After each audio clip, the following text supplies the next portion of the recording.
आता आधी आपण राज शमानीचा जो पॉडकास्ट आहे ती आपण ते या केसमध्ये जे विजय माल्यांनी जे म्हटलेलं आहे की त्यांनी पर्सनल गोष्टीसाठी कुठलाही फंड यूज केलेला नाहीये. ती किंगफिशर कंपनी होती ज्या कंपनीने ते फंड यूज केलेला. बट अशा सिच्युएशनमध्ये आता लिगली विजय माल्यांचं या गोष्टीबद्दलचं म्हणणं बरोबर आहे.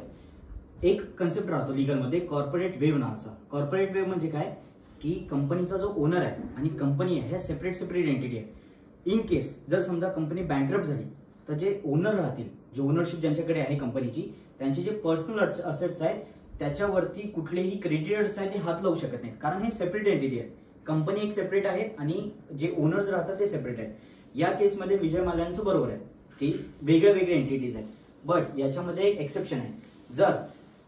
जर त्या सिच्युएशनमध्ये जे ओनर्स राहतील त्यांनी जर समजा कंपनीचा फंड जर मिसयूज केला असेल, पैसा जर समजा मिसयूज केला असेल, सो ही जी वेव्ह आहे ही रिमूव्ह होऊन जाते. वेव्ह जर रिमूव्ह झाली तर हे एक्सेप्शन राहतं.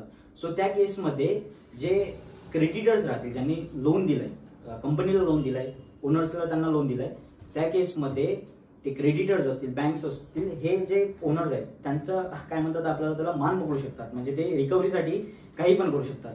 ही त्याचं एक्सेप्शन आहे. आणि दुसरी यामध्ये महत्वाची गोष्ट की विजय माल्या या केसमध्ये हे जे लोन घेतलेले होते याच्यामध्ये गॅरेंटर होते. हे तुम्हाला इथे स्क्रीनवरती दिसेल, हे त्याच्यामध्ये गॅरेंटर होते.